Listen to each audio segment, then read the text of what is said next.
Hello friends, moving to the one more chapter electrostatics. Friends ये important सबसे important chapter है syllabus में, paper second में, electrostatics, current electricity और electromagnetic induction. So this are some very useful और important chapter as far as your exam point of view is concern. ये चैप्टर अगर आप लेंथ देखेंगे तो this is one of the largest chapter of the syllabus, because ये chapter में आपको दो चैप्टर का कंटेंट दिया हुआ है. एक तो 11th का इलेक्ट्रोस्टैटिक्स है और 12th का भी इलेक्ट्रोस्टैटिक्स है, और वो दोनों मिलाकर एक ही चैप्टर नीट या जेई में कर दिया है. अगर सीईटी की बात करेंगे तो सीईटी के हिसाब से 12th का इलेक्ट्रोस्टैटिक्स इम्पॉर्टेंट है, बट 11th का बेसिक है जो आपको सिलेबस में 20% में वो इंट्रोड्यूस्ड किया गया है.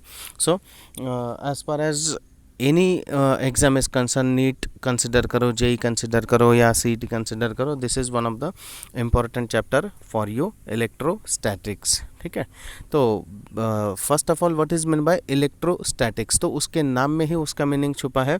दो वर्ड से ये इलेक्ट्रोस्टैटिक्स जो सिंगल वर्ड है वो बना हुआ है. Electro means electron and static means rest condition. Electro means electron and static means rest condition.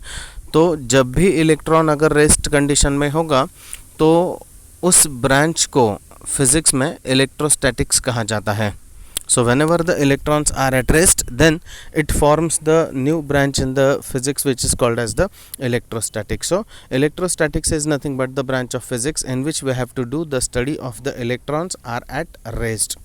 So electron जब भी rest condition में होंगे तो वो कुछ ना कुछ प्रॉपर्टी एग्जिबिट करते हैं, या इलेक्ट्रॉन जब भी रेस्ट कंडीशन में होगा तो वो कुछ ना कुछ पैरामीटर्स प्रोड्यूस्ड करता है.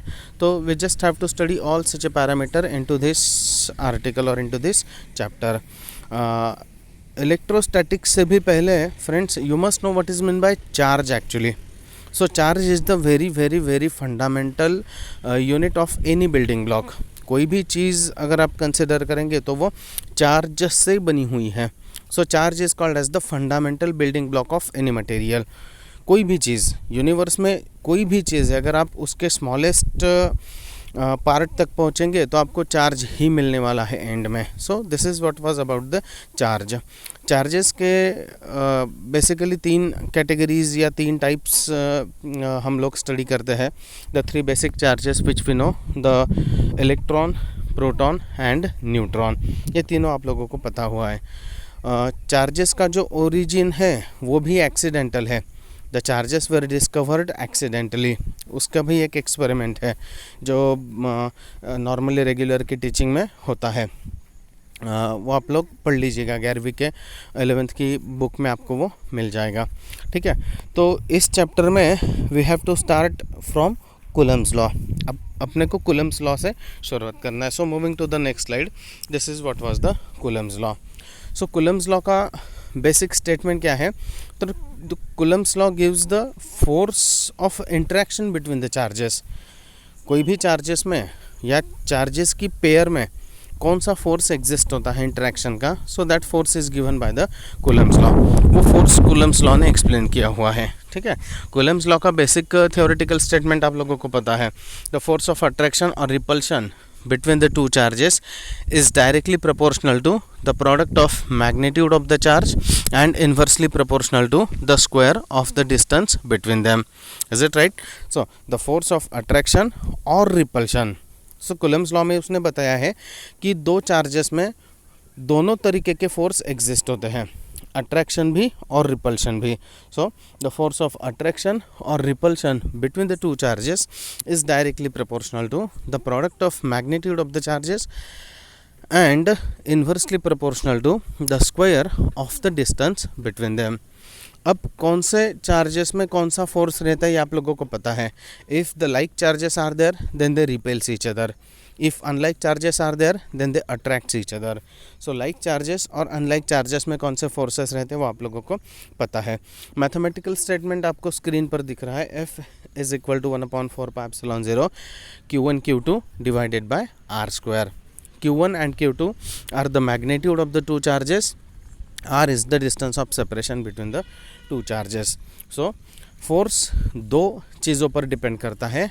One is the magnitude of the charge, another one is the distance between them. अगर चार्जेस का मैग्नीट्यूड बढ़ता है तो फोर्स बढ़ेगा, लेकिन डिस्टेंस बढ़ता है तो फोर्स कम होना चाहिए. ठीक है. एप्सिलॉन ज़ीरो जो है उसे परमिटिविटी कहा जाता है. परमिटिविटी ऑफ द मीडियम या परमिटिविटी ऑफ द एयर और वैक्यूम. सो एप्सिलॉन ज़ीरो की वैल्यू है 8.85 into 10⁻⁻12 coulomb square divided by Newton square. ये आप लोगों को पता है. एप्सिलॉन जो रहता है, epsilon is the permittivity of the medium. Epsilon zero is the permittivity of the free space और वैक्यूम. और इन दोनों में जो रिलेशन है वो रहता है epsilon is equal to epsilon zero K. K is the dielectric constant. उसकी कुछ वैल्यूज़ यहाँ पर मेंशन की है मैंने. K is equal to 1 for air, K is infinity for metals and K is greater than 1 for any other medium. ठीक है. So that is what about the K, that is dielectric constant. ठीक है. 1 coulomb charge की एक basic definition हमेशा याद रहनी चाहिए आपको, इम्पोर्टेंट है. अगर ये जो कूलम्स लॉ का जो स्टेटमेंट है F is equal to 1/4πε0 Q1 Q2/r², इसमें अगर आप लोगों ने दो 1 कूलम के चार्जेस लिए, ठीक है, 1 coulomb means the magnitude of both the charges is 1 coulomb and if they kept at the distance of 1 meter from each other. ठीक है. देखिए दोनों कंडीशंस इंपॉर्टेंट है.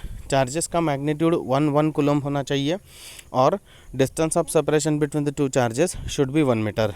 अगर ऐसी कंडीशन रहेगी तो F की वैल्यू जो है F वो आ जाएंगी 1/4πε0 जितनी ही, और 1/4πε0 की वैल्यू है 9 into 10⁻9. So in this condition F की वैल्यू जो आती वो 9 इंटू 10⁻9 न्यूटन आ जाएंगी.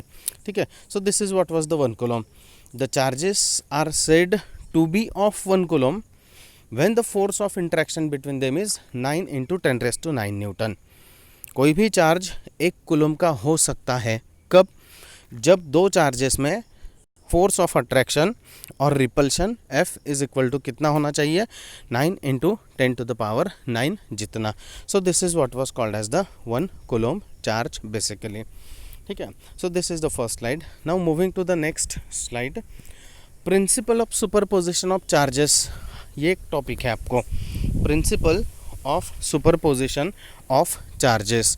प्रिंसिपल ऑफ सुपरपोजिशन में क्या दिया है उसने कि if the multiple charges are there, suppose multiple charges are there, अगर मल्टीपल चार्जेस आपके पास हैं then all the charges are interacting with each other. सब चार्जेस एक दूसरे के साथ इंटरेक्शन शो करते हैं. मतलब सपोज मेरे पास 3 पॉजिटिव चार्ज हैं, 2 नेगेटिव चार्ज हैं, तो तीनों के तीनों पॉजिटिव चार्ज एक दूसरे के साथ भी रिपल्शन शो करेंगे और नेगेटिव चार्जेस के साथ भी अट्रैक्शन शो करेंगे. सिमिलरली दोनों नेगेटिव चार्ज एक दूसरे के साथ रिपल्शन शो करेंगे और पॉजिटिव चार्जेस के साथ अट्रैक्शन शो करेंगे. सो इसे कहा जाता है interaction in multiple charges. So if multiple charges are given to you then they interact with each other, और उनका इंटरेक्शन जो रहता है वो sum of all their forces. ठीक है. उन सभी चार्जेस में जितना फोर्स एग्जिस्ट है सबकी सम की जाए, सबको ऐड किया जाए तो आपको मिल जाता है principal of superposition. So principal of superposition is nothing but what? The net force acting on the system of charges is nothing but the sum of all the forces present in that system. ठीक है. जितने भी charges system में present है उनका सबका interaction जो है, सबके इंटरेक्शन की जो सम है, फोर्सेस की जो सम है, उसे कहा जाता है प्रिंसिपल ऑफ सुपरपोजिशन. मैंने डायग्राम बहुत छोटी निकाली और ज़्यादा एक्सप्लेन नहीं किया है क्योंकि वेटेज कम है इस आर्टिकल को. So this is what was the principle of the superposition. Moving to the next slide. This is important one. Charge densities. Charge densities. अब चार्ज डेंसिटीज़ क्या रहता है दोस्तों? देखिए, अगर सपोज चार्जेस को आप किसी मेटल पे रख देते हो, ठीक है, if we put the charges on any metal, ठीक है, तो उसे चार्ज डेंसिटी कहा जाता है. The amount of charges present on the metal or the amount of distribution of charges present on the metal is called as the charge density. But charge densities के 3 different types यहाँ पर है अपने पास. कौन से? Then first is the linear charge density. अब linear charge density किसे कहते हैं? देखा कि मान लो आप लोगों के पास चार्जेस है बहुत सारे और आपने उनको डिपॉजिट किया हुआ है एक वायर पे, एक मेटल वायर पे. मेटल वायर मतलब आपने मेटल लिया जो लेंथ शो करता है, डायमेंशनल पैरामीटर उसका कौन सा है? Length. So that you are having a charge, ठीक है, and you are having a wire. So when the charges are deposited over the particular length, आप लोगों ने चार्जेस डिपॉजिट किए ओवर द पर्टिकुलर लेंथ, एक लेंथ पे आप लोगों ने चार्ज डिपॉजिट कर दिया. Then the linear charge density is given by lambda is equal to Q upon L. Linear charge density is given by lambda is equal to Q upon L. Q is the number of charges, L is the length of that element, length of that metal. ठीक है, इसका ऐसा unit रहता है coulomb per metre, coulomb per metre. So this forms the linear charge density. The concept is very simple. Whenever the charges were deposited over the length of the conductor, it will gives you the linear charge density. Similarly, whenever the charges were deposited over the area of the conductor, then it will gives you the surface charge density. Okay, whenever the charges were deposited over the area of the conductor, it will gives you the surface charge density. The surface charge density is denoted by the letter sigma, and sigma is equal to Q divided by A. देखिए फॉर्मूलाइज में सिर्फ L की जगह पर A आ गया है. L is the length of the metal और मटेरियल था, उसकी जगह पर A आ गया. A is the area. ठीक है,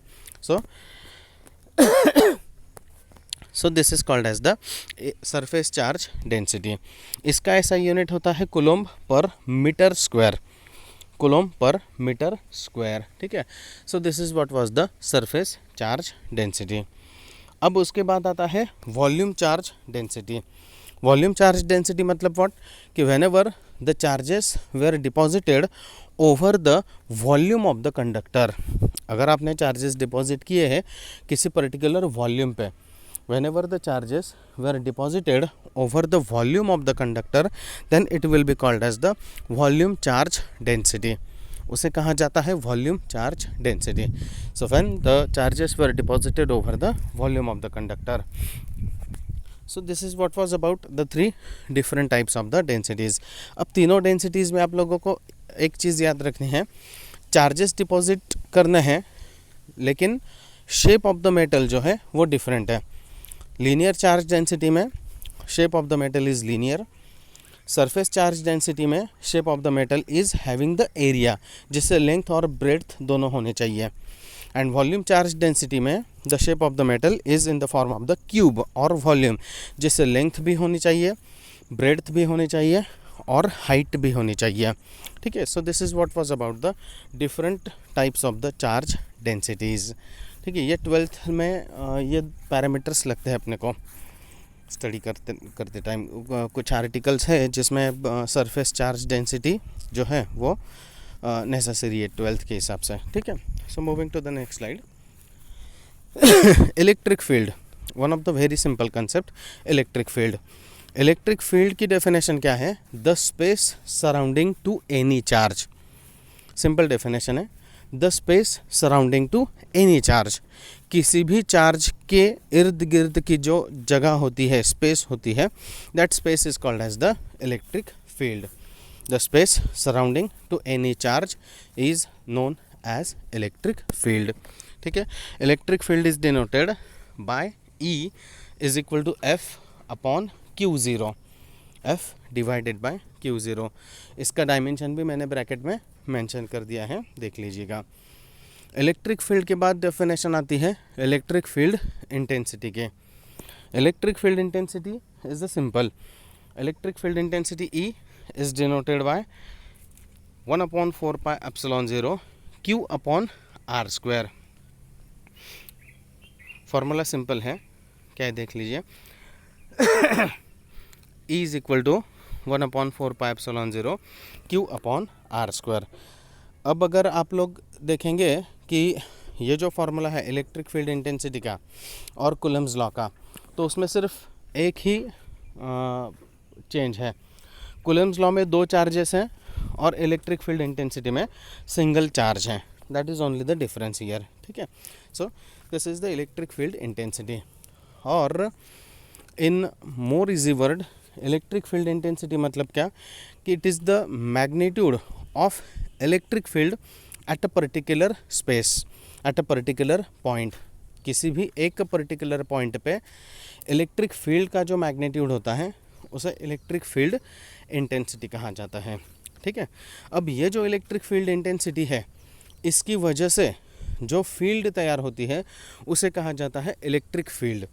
और इलेक्ट्रिक फील्ड की 3 डिफरेंट टाइप्स हमारे पास है। कौन से? Uniform electric field. अब यूनिफॉर्म इलेक्ट्रिक फील्ड किसे कहते हैं? If the electric lines of forces are parallel to each other, if the electric lines of forces are parallel to each other, then it is called as the uniform electric field. Non-uniform electric field, ठीक है, if the electric lines of forces are scattered, अगर electric lines of forces scattered है, then it will be non-uniform electric field. And radial electric field, if all the lines of forces were passing through a common point, then it is called as the radial electric field. ये तीनों types की field electricity में use की जाती है for the different purposes, different applications. ठीक है, moving to the next slide. One more new concept is there, electric dipole. Di means two, pole means pole, pole means polarity, pole means charges. So whenever the two equal and opposite charges were separated by a certain distances, finite distances, when the two equal and opposite charges were separated by the finite distances, then it forms the electric dipole. Diagram में आपको दिख रहा है, diagram में 2 charges हैं, देखिए, एक plus Q दिख रहा है, एक माइनस क्यू है, और दोनों में somewhat distance of separation is there which is called as the twice L. ठीक है, so this is what was the electric dipole. इसे इलेक्ट्रिक डायपोल कहते हैं। इलेक्ट्रिक डायपोल के डे टू डे लाइफ में अगर आप लोगों को एग्जांपल चाहिए तो oxygen O2 is the dipole, N2 nitrogen is the dipole, hydrogen is the dipole, etcetera. Electric dipole से वन मोर एक कंसेप्ट मिलता है हमको, that new concept is called as the electric dipole moment. Electric dipole moment means magnitude, once again magnitude of electric dipole. ठीक है, it is denoted by P, it is vector quantity. Electric dipole moment जो है that is denoted by, और इसकी definition है, it is the product of one charge and distance of separation between the 2 charges. Electric dipole moment की simple definition क्या है? It is the product of, ये product है, ये मल्टीप्लिकेशन है, it is the product of one charge and distance of separation between 2 charges. अब ये जो दोनों चार्जेस है वो दोनों इक्वल है, तो किसी एक का मैग्नीट्यूड ले लीजिए, दैट इज़ Q, एंड दोनों में जो डिस्टेंस ऑफ सेपरेशन है दैट इज़ ट्वाइस L, तो Q multiplied by twice L is the electric dipole moment. इसका ऐसा यूनिट है कूलम्ब मीटर, सेंटीमीटर नहीं, हाँ वो कूलम्ब मीटर है, coulomb, C stands for coulomb here. ठीक है, इलेक्ट्रिक डायपोल मोमेंट से और एक नेक्स्ट पैरामीटर मिलता है, that is what called as the torque acting on the electric dipole when kept in uniform electric field. अगर ये इलेक्ट्रिक डायपोल को यूनिफॉर्म इलेक्ट्रिक फील्ड में रख देंगे तो जो पैरामीटर आपको मिलेगा वो हमें फाइंड आउट करना है, दैट इज़ टॉर्क। ठीक है, जब डायपोल इलेक्ट्रिक फील्ड में रख देते हैं then it starts the rotating because of opposite attraction of the opposite charges, attraction due to opposite charges. और इसका फॉर्मूला आता है torque is equal to P cross E। P मतलब इलेक्ट्रिक डायपोल मोमेंट, E मतलब electric field intensity. ये दोनों का जो अगर क्रॉस प्रोडक्ट आप लेंगे तो आपको मिल जाता है टॉर्क, और इसे ऐसे भी लिखा जाता है torque is equal to PE sine theta. Sine theta, theta मतलब क्या? Theta is the angle between dipole and electric field. अब डायपोल रोटेट होने वाला है इलेक्ट्रिक फील्ड में, तो ये जो एंगल है ये भी चेंज होगा, जब डाइपोल पैरेलल है फील्ड को तो एंगल आइदर 0 रहेगा, ठीक है। जब डाइपोल परपेंडिकुलर हो जाएगा तब एंगल 90 डिग्री आ जाएगा। जब डाइपोल एंटी पैरेलल हो जाएगा तब वो 180 और परपेंडिकुलर का ऑपोजिट 270। सो ये जो एंगल है ये एंगल 4 फेजेस में घूमता है, 0, 90, 180, 270, 360, ठीक है। सो जब भी आप साइन थीटा की कुछ ना कुछ वैल्यू पुट करेंगे तो आपको टॉर्क की वैल्यू मिल जाएंगी। 2 या 3 इंपॉर्टेंट वैल्यू याद रखिए। साइन 0 की वैल्यू 0 होती है, तो जब डाइपोल पैरेलल रहेगा then no torque is acting. Sine 90 की वैल्यू 1 होती है, so when the dipole is perpendicular to the field the torque is maximum, ठीक है। That is what about the electric dipole. Moving to the next one, electrical potential energy. Electrical potential energy, electrical potential energy मतलब क्या? Whenever the two charges are given to you, तो उन दो charges में interaction होता है, the interaction between them is assigned in the form of the energy which is called as the electrical potential energy. Simple concept है, सिर्फ formula important. Electrical potential energy W is equal to 1/4πε0 Q1 Q2 upon R12। अब देखिए ये भी formula Coulomb's law का ही है, Coulomb's law के similar है। जस्ट कूलम्स लॉ में Q1 Q2 अपॉन R² होता है, तो यहाँ पर से एक सिंगल R है, ठीक है। फॉर्मूले सिमिलर है। देखिए इलेक्ट्रिक फील्ड इंटेंसिटी में क्या था, 2 चार्ज में से एक चार्ज था, बाकी फॉर्मूला सेम था। अब इसमें क्या है, चार्जेस दोनों लेकिन डिस्टेंस एक ही है, R² की जगह पर सिर्फ R डिस्टेंस है। Electrical potential energy, obviously energy है तो इसलिए इसका यूनिट ऐसा यूनिट जो है वो जूल आना चाहिए, ठीक है। एनर्जी में भी, इलेक्ट्रिकल पोटेंशियल एनर्जी में भी प्रिंसिपल ऑफ सुपरपोजिशन ओबे होता है।